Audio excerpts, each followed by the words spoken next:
hope you're ready today, everybody, because we are going to get a little literary. We're also going to get a little dystopian, which you know is a favorite of mine, because today we're going to be talking about Prophet Song by Paul Lynch, which won the 2023 Booker Award. And I can't say awards really hold much value for me. Often I find that award winners are overrated, but did this book tick all of my dystopian bleak boxes, or were there things left to be desired? Before we begin with the review, however, what is the hook? What is Prophet Song by Paul Lynch about? When officers come knocking at Eilish Stack's door asking about her husband, little did she know that would be the beginning of the end of a normal life. While Ireland slowly succumbs to tyranny, everything and everyone Eilish loves is threatened under this new regime. Who will she save, and who must she leave behind? So what did I think? Well, let us begin with character, and I'm just going to talk about Eilish because she is our protagonist. She is the POV we experience this entire book through, even though technically this book is in the omniscient voice. But more on Eilish. She is a mother of 4. And I know at least one of you, maybe 2 of you out there, if not more, are already rolling your eyes because this sounds like the pregnant woman trope, right? Putting a woman in danger because she's pregnant, and how is she going to deal with the apocalypse? Well, this book I wouldn't say is apocalyptic, but Eilish does have 4 children, the youngest of which is an infant, the oldest of which is a young man, a young adult. So it begs the question, with a tyrannical government rising up, how does one take care of an infant? How does one deal with the struggles of a young adult who may or may not be trying to join a rebellion against this government? But pregnant women trope haters out there, stay with me because there is more to talk about. She's also a biologist, which she has put on hold temporarily, of course, to take care of her family. But the beauty of the characterization in this, I think, is the very, very, very slow way that Paul Lynch reveals this character to us, because and I'll talk about more on this in the plot section, but it unfolds very slowly. And so what that allows us to do is be there right along Eilish, who is a very, very normal person. And there's nothing wrong with that because, well, of course, it's very exciting to read a near future dystopian novel about somebody, well, the protagonist anyway, who is going to save the day, who might be heroic. I find it incredibly interesting to witness someone who is very average, very normal, who is facing this dire, dire state. And something that is very characteristic of a normal person is someone who is, let's just say, not very proactive. And I know you may be saying, wow, this sounds like a very boring story, but it's not, because it gives us a real look into how someone might react to a government slowly overstepping their bounds, let's say. It's not like an army rolls in and just imprisons everyone. Everyone can still go to work. There's just some things happening on the news. There's riots, etc., etc. It's a very, very slow burn. And so in that way, it feels realistic. It doesn't feel like the plot kicks into gear after the first act like many Hollywood blockbusters or mainstream fiction novels do. So we get more time with Eilish. We get more time with her family. We get to see the bond between herself and her children, as well as her husband, who of course is just kind of brushing off this looming threat until he himself is taken away and Eilish is left to fend for herself. She's using these children as well as the walls of her home to kind of protect herself. She's hiding behind them in a way because she doesn't act for a very, very long time. But this feels real to me. This feels very real because something happened in the year of 2019 that I'm sure you remember. Governments all over the world, some countries far, far worse than others, we're putting in some very draconian measures, and we went along with it. We're like, hey, you know the best for us. You have our best interest at heart. Thankfully, the plot in our own lives did not reach the plot in this novel because it does escalate. And so while, as I mentioned, there's nothing really unique about Eilish in this. She's not an anti-hero. She's not a superhero. She's a very normal person.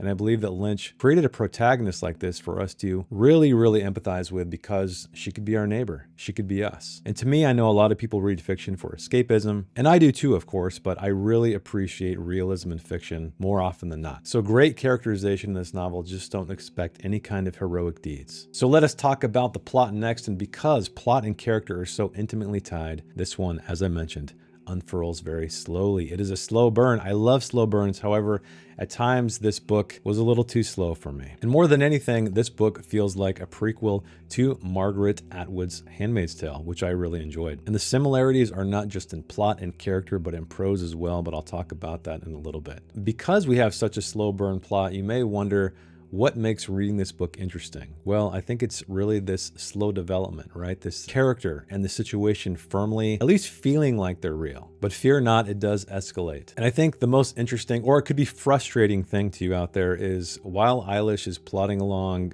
going through her day, dealing with her family, dealing with her husband who has vanished, which isn't really a spoiler, that happens pretty quickly in the novel. We're constantly on the other side of the page trying to push her, wondering, do something, when are you going to do something? Just like when we're watching a horror movie or something like that, and we know the killer's in the other room and the protagonist is doing something stupid. Not to say that Eilish does anything stupid in this novel, but because we are reading this from the comfort of our own homes, we're not experiencing the same things that Eilish is, we are trying to push her. But no matter how much we want to push her, she is never pushed, right? She takes it at her own pace. And I enjoyed it, honestly, because again, I really like realism in fiction. Everything she did or didn't do felt real, felt like a real person. And for me personally, that gives me a more intimate tie to the character. So even though she can be frustrating at times and the plot be frustrating at times, I think that brings you closer to her and it. So how does it end, you ask? Well, it ends in kind of a moment, right? It's not cathartic.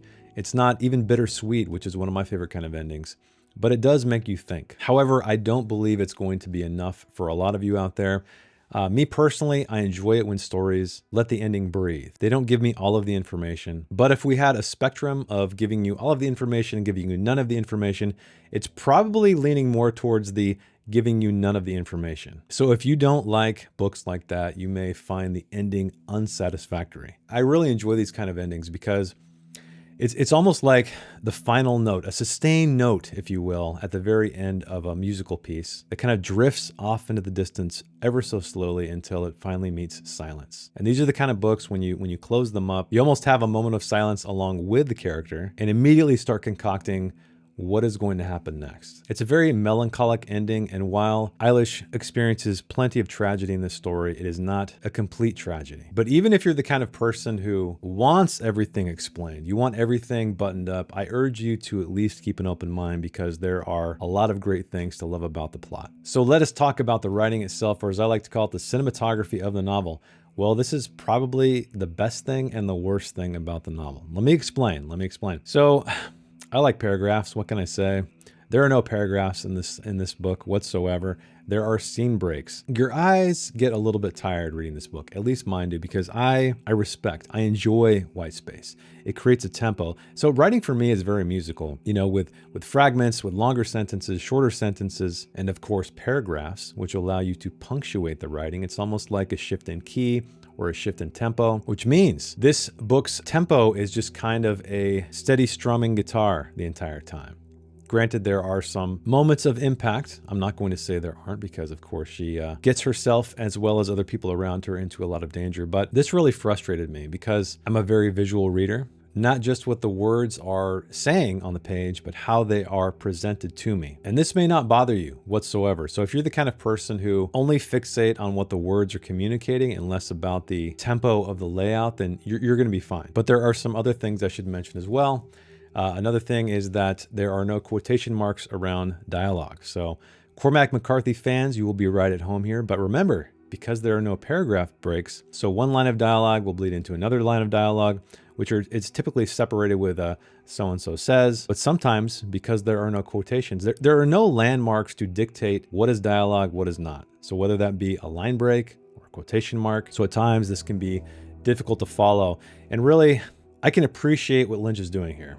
It's completely purposeful, right? Because what does this kind of writing do? What does this type of composition do? It makes us feel as entangled with the plot, as overwhelmed with the plot, as everything is just kind of waterfalling at once over Eilish. It's waterfalling over us. Lynch is asking us to pay very close attention to this book. He doesn't want us to look away, just like Eilish can't because she's so fixated on her world crumbling around her. So I get it. I appreciate it. I didn't like it so much. And I think that's okay. I think as long as you recognize or I recognize intent, right? I think that's the biggest thing. This was not a mistake, not by a long shot. He can write a damn good sentence and he knows exactly what he's doing. But I found myself not being able to have very long reading sessions with this book because it just became exhausting. And again, maybe that also is the point. I listened to some of this book in audio form and found that far easier to track because the narrator would perform the different lines and accentuate different parts of the prose. So oftentimes when when I was kind of feeling drained reading the text, I would hop over to the audiobook and have a little bit of a respite. So needless to say, I think even Cormac McCarthy would have a thing or two to say about the prose of Prophet Song. But let me give you an example. The news comes on and she turns it off, shaking with rage, thinking, "This is not the news. This is not the news at all. The news is the civilian watching the soldier outside her home as he lolls on a sandbag playing with his phone. The news is the assault rifle resting against the sandbag. It is the soldier's laughing mouth. It is the fast food wrappers and coffee cups strewn about the asphalt. It is the retired couple from up the street who have decided they want to go. The news is their quarrel in the driveway. It is the woman flapping her hands about what cannot be taken in the car. It is the husband who shuts his face to his wife. It is the black bag the woman holds in her arms like a child. It is what is inside the bag. The news is the entire contents of the car. It is the boot the man has to sit closed. The news is the driveway gated for the last time, the house dark at night. It is the traffic light stuck on red for a week before it goes dark. It is the car that will not be allowed through the checkpoint. The news is the shrinking air on the streets.